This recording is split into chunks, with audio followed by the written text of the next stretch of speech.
All right, welcome to this week's episode of the Infamous Chronicles. As always, our episode is brought to you by Audible. If you want a free 30-day trial compliments of the show and a copy of any audiobook of your choice, head to audibletrials.com/TIC, which if you're stupid, that stands for the Infamous Chronicles. So audibletrials.com/TIC, enjoy a 30-day trial on the show and a complimentary book. A couple notes.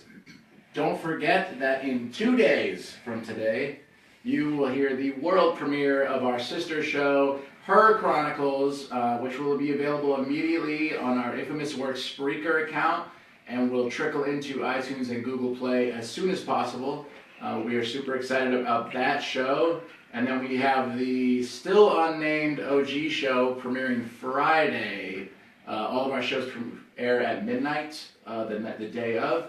And you can still hear this show, obviously, and Discussing Depression on Wednesday night. So that's 4 shows we're bringing you this year. So Tuesday nights is Infamous Chronicles, Wednesday is Discussing Depression, Thursday is Her Chronicles, and Friday is the yet untitled show. So we're really excited about that. We also have a couple roster additions for the new year. The first one, he has been a guest on our show a couple times in the past during our political series. But we are proud to announce Todd as a rotating guest or a rotating team member on the show. Todd? Hey, thank you very much. I appreciate it. Yeah. The rest of your roster tonight is going to be Jester. Yeah, hey. And Mrs. Michelle Stevenson. What's up, everybody? Congratulations on your new show. Thank you. Are you excited? I'm so excited. Yeah. Oh my god, I've been talking about it with my coworkers. I've been talking about it with my friends.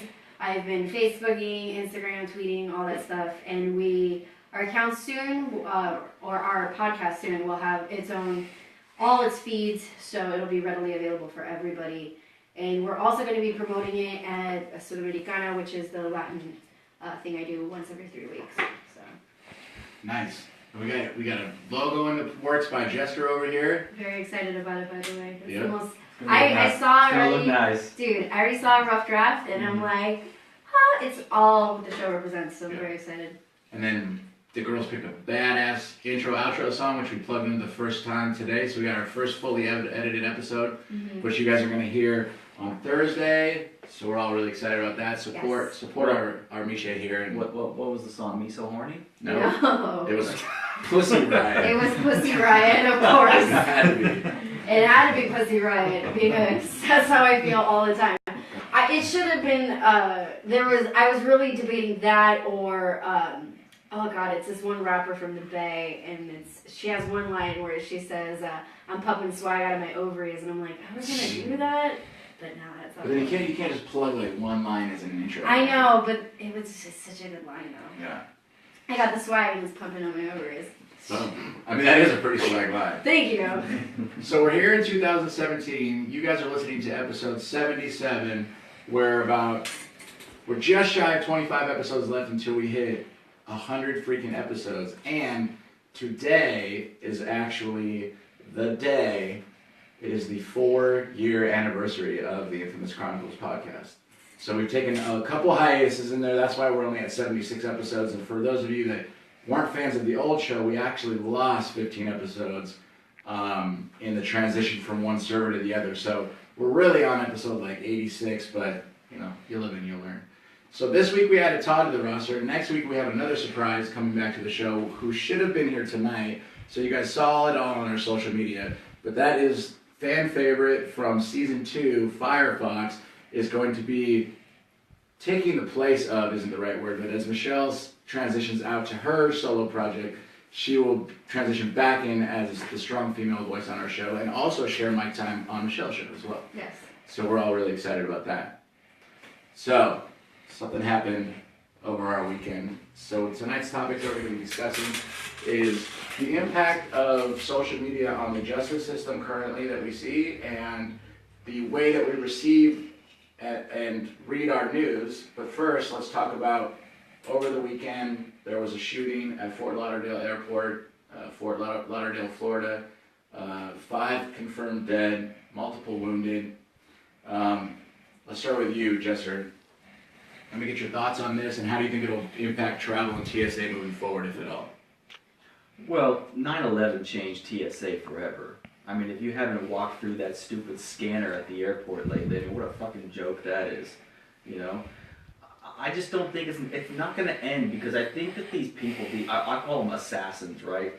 They just want overnight fame before they think their life is done. You know, like either going to be jailed for life or death. You know, I'm going to do something with a big bang before I go out. Let me just go out and do a mass shooting, and I'll just have, you know, the entire internet cover it and go viral the day of. You know, I'll be famous. I don't know if that's the mentality behind it, the intent, or whatever, but I just think it's a joke. I mean, look at how many mass shootings have happened in the last 2 years. I mean, it's ridiculous, the numbers. But has the mass shooting number increased, or has our exposure to it increased? I think the mass shootings have increased because the internet's been around since '94. I mean, we would have heard a lot more about them. You know, Yahoo News has been around since the inception of the internet. Mm-hmm. We would have heard a lot more about mass shootings if they were happening more frequently. But in the last 2 years, it's been ridiculous. Yeah. You know? Ty, what do you think about this so far? Well, I think, you know, based upon what you were just saying, I think it maybe goes hand in hand with the easiness of the information, so it's being spread more of the mass shootings, so that may increase the mental thoughts of some of the people. Be like, oh, I could do that, you know. Mm-hmm. I don't know why anybody would want to do that, but that may go hand in hand. I don't know much about the story. I just know that happened. I didn't really read into it, but Sorry, my computer just decided to play a beautiful symphony for your background music. You know, my apologies. that's what I do. Best studio quality. There you production for you. go. But I don't know.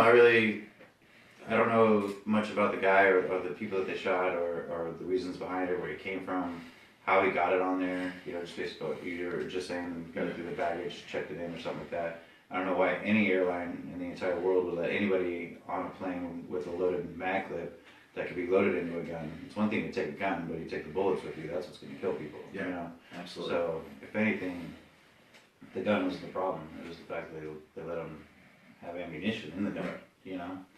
But He had to have snuck, sorry to interrupt you, Tom, but he had to have snuck it in there. They don't just let you take a weapon through customs. Dude, have you seen security and all that? Have you seen the imaging that could be seen in the luggage? It's pretty. Yeah. Especially some like metal like that. Like it's easily seen. I don't think it's snuck through.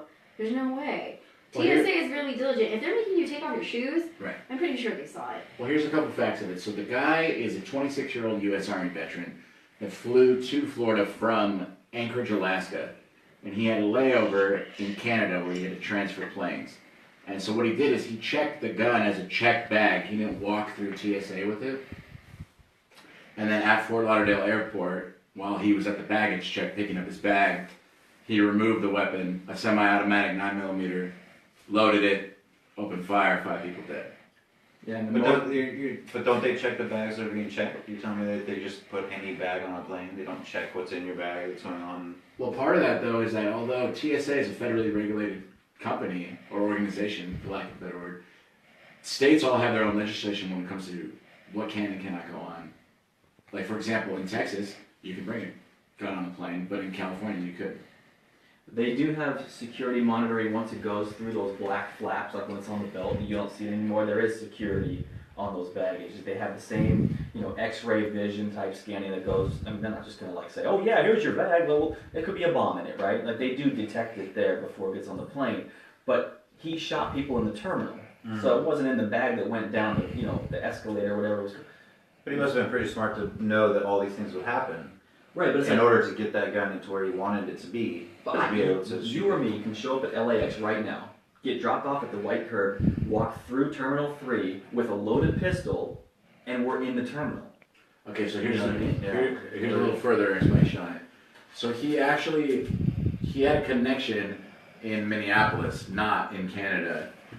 When he landed, he picked up his bag, went into the restroom where he then loaded the gun. So the gun did not travel loaded. That makes sense. So perhaps that was how he got away with it, is that he kept the ammo locked in a separate container, kept the gun locked in a separate container, flew them together in a check bag, and then unloaded them, opened fire. Can I say something really quick? Yeah, I you know can I'm get a gonna turn in, upset our listeners by saying this, but I honestly do believe wholeheartedly that not only do we have a gun control problem in this country, but we have a mental health issue that is not being addressed properly. The guy was listening to voices way before the shooting happened, and nobody gave a fuck to report it, and that is a big problem. Lack of mandatory reporting, mental health issues, and lack of, we need more gun control. The gun show loophole needs to close. You should not have people with a mental ill background buying guns. I'm sorry. There's no way. Who's to say that people fucking get sad. I'm sorry. I personally wouldn't own a gun at all. I don't trust myself with it because I know how sad I can get. A lot of people need to acknowledge what their limitations are, and I think that's also a huge issue. Well, part of it too is he actually contacted the FBI in November and reported that voices in his head were telling him to support the Islamic State, and the FBI had sent him a referral to go seek mental health. The guy turned himself in, and he was like, all right, he basically got Kaiser Permanente. They were like, okay, go to this building. Well, See. I mean, But it's not even that. Every county has countless mental health referrals.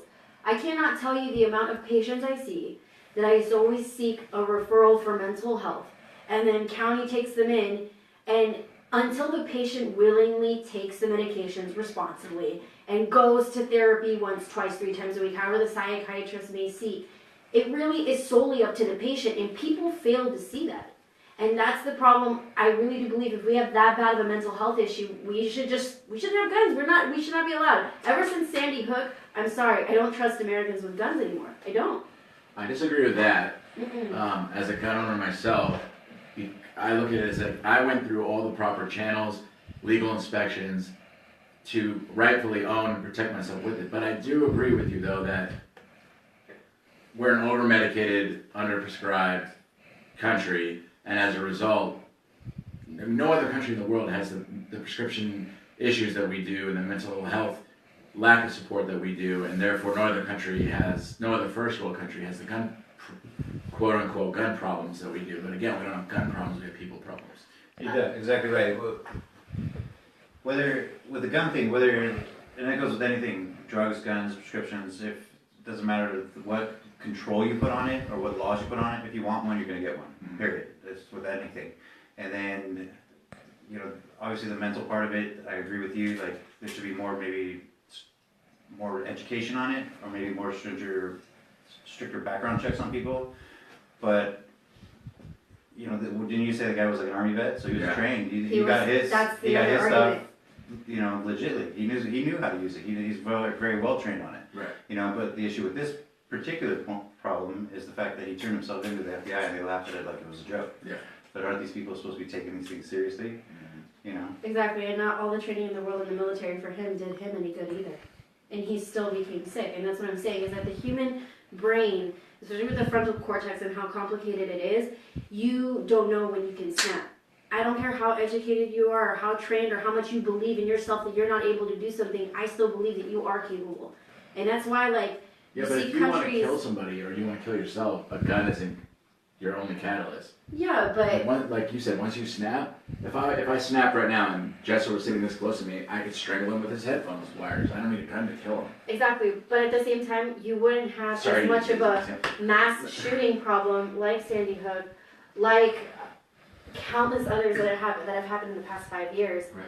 If you took out the gun problem, you wouldn't see all the sadness that's going on if you were to take that away. So do you think if you took away the guns, it would Look be at a gun problem? Australia. There would be no gun Look problem? at the UK. Would it then now Have be they called had any a mass knife shootings problem? since? Or a strangling problem? Or But again, you wouldn't have the mass shootings. That's the point I'm getting at. Until people are victims of those shootings and actually have a life taken away like a family member, they're not going to understand the devastation that one goes through. And I honestly believe that's the only way to get rid of a mass shooting problem. I'm not saying one in particular, I'm saying mass shooting. You're not going to take away crime by taking away guns. I'm not saying that at all. But you are going to take away the masses. I have to agree 100%, and also in addition with Michelle, in addition to until it happens to you, you don't know how you're going to grieve or what the devastation is. It's exactly like these affluent people that run the country. Until something happens directly to them, are they ever going to make a move to change it? Right. Yeah, if the NRA had family victims that, were a victim of these mass shootings, then there's never going to be change. Ever. No one understands this devastation except the victims' families. No one does. Speaking of, continuing on this conversation of devastation, but stepping away from the gun violence portion of it, unfortunately we experienced another tragedy this last week, which was that a group of African Americans decided to torture and Facebook Live their torture of a mentally handicapped young man to the point where they stabbed him so deeply in his head the bone from his skull was visible. And then they taped his mouth shut and sent him walking in the middle of the night through downtown Chicago. And the police are claiming it is not a hate crime. It is a hate crime. So, this is also... And how is it not a hate crime? Their claim is that, so in the video, they're claiming... It was human sacrifice because they're African? No, they're saying, they said a bunch of anti-Trump things. So the police are stating that that's not a hate crime, but it's a hate crime to torture somebody because of their mental handicapness. That's a type of hate crime. It doesn't matter if he was white or black. Well, I think they were using the fact that he was handicapped as, the connection to Trump. But at the same time, they were saying like, fuck white people, and they just kept going on that. That part makes it a hate crime, Yep.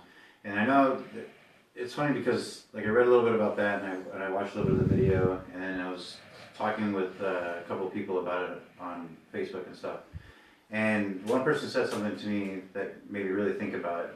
Because a lot of people were voicing like, oh, if it was reversed, there'd be riots everywhere and everybody would be an uproar, Black Lives Matter would be up and all this stuff, But yet at the same time, there was another crime where a mentally challenged black person was attacked by a bunch of white people and was, he had like some wire shoved up his ass and had to go to the hospital and you'd never even heard of it.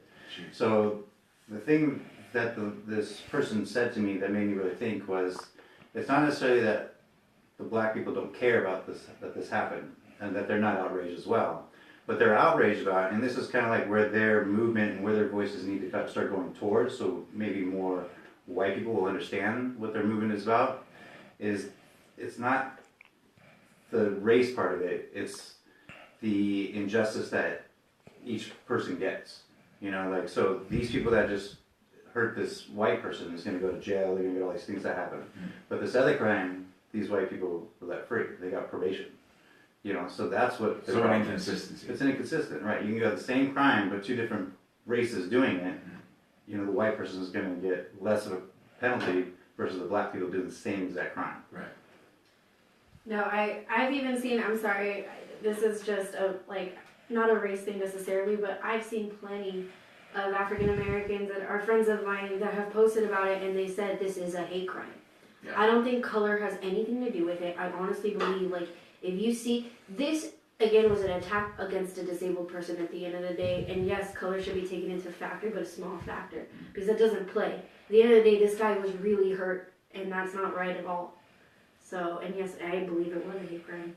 I absolutely do. I agree. There's just so much negativity on the news. It's like, what do you take seriously? What do you hate? What do you not hate? The Golden Globes were yesterday. Your Radikowski would slam it. My boy Ryan won, yeah. But as we progress through this conversation, the next thing that we're going to cover is, so we all probably heard about this or read about it or shared about it through Facebook or Twitter or Instagram, wherever you do your thing. So my question is when you look back at this last year's, with the election and with all these crimes and with the gun violence and with the equality, and you see how much of it you were exposed to on social media. So my question is how much of your news are you getting on social media? How much of a grain of salt do you take it with? And how much further do you think we're going to go down the rabbit hole of that being exclusively where we get our information from? I think the younger people are taking their news from social media, because your grandpa watched the news, right? Or your dad watched the news. You didn't watch the news when you were younger. You wanted to watch cartoons. Or the radio. The radio or something like that. So I think I don't watch the news on TV. I'll tell you that. I don't trust anything that's on TV. All the TV networks are owned, and they're owned by the elite, Right. So I don't trust anything that's on TV. Social media isn't under control yet, so therefore you have more free voice that's out in social media. Do you believe everything you see on social media? I hope not, man. Or else you're an idiot, But you have to research where you're getting your news from.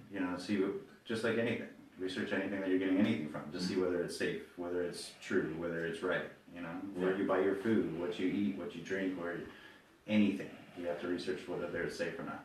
So the news, there's so much fake news that's out there, and there's so much people that are are becoming popular and getting money. Yeah. You know, they're starting to make businesses out of their own web pages that they're creating Right. to put out whatever news that people want to hear. So Just the show in itself is an example of that. right. We relay our news and opinions, and people, if this is the only place they hear it, then Yeah, this- but we don't claim journalism either, and we don't have our What? degrees in We got journalism. media passes to events. I got my press pass. Yeah. No, That's the, what we the do. whole, so my opinion on the whole social media thing is a joke because every time you click a news link, you have 50,000 ads in front of the click next button. That's where they're making their money. Yeah. So it's like some journalist decides, hey, I need something to write about, and maybe I'll get some impressions clicks, you know, make 2 cents, you know, off every click. And why are all the ads either gonna make your dick bigger, make you have a six pack? What the fuck are you looking at, Jay? I'm That's telling what you, sells. it's always what it is. Like, this pill will make your dick too jumpy, Jax. Never I think I see know dick where pills. Jay's getting his. Yeah, I'll get my information right above my testosterone pills. So you've all clicked on that link on Facebook with some like amazing story of some tragedy. You click it, and then you read 1 sentence. Then you like, oh, where's the next sentence? And then you got to scroll down to like 50,000 ads. Oh, there's the next page button. And you accidentally click that make your dick bigger page, and you go fuck. And exit off that. and Now you I go gotta back. finish reading this article. Oh, I hate these articles. Look, I'm gonna say this because I know you were saying younger people, and I think I'm the youngest one here, so I'm gonna say my opinion. I personally, like, if I see something like a link or whatever, I always research it myself. I always look through NPR, LA Times, NY Times, KCUT, all those resources because those are actual facts from journalists that have researched their time. CNN too. Like, I know people are like, oh, I don't watch TV. I watch TV because there's actual journalists who fucking study this shit and then do this hours of the day, and I don't. But you know what's different So- about you that I'm gonna commend you on? Sure. Because I'll be the first to say that you and I disagree on many of things. Of course. But one thing that I give Michelle credit on is that there was an incident recently that Jester and I disagree with her opinion on. We called her out on it. And instead of just telling us to fuck off, she went out of her way to find even sources that we cited to do research on, then came back to me with her own formulated opinion in a respectful debate way. But she didn't just go, no, what you're saying is wrong. Like, she went out of her way to research where I said I got my information, formulate her opinion on it based on her the 2 collective sources. And I mean, I commend that. I commend you for that. When Because he told me that, Michelle, seriously, like, well, that's a No, that's awesome. I think if everybody on this planet did that, then there wouldn't be any. Yeah. No, if people go out of their way to educate themselves, but they Yeah. don't agree with my opinion, Right. I'll respect Dude, it. I How honestly believe, know what like, you're talking about Yeah. first. that's why, like, I try my best not to fight with people about stuff, but I will discuss it strongly. Because, like, dude, you can't, there's too much education in the world for you to ignore. And you need to, like, people need to stop being ignorant. Like, if you read something on the internet, it's just as good as looking at The Onion. And if you see The Onion, that shit is fucking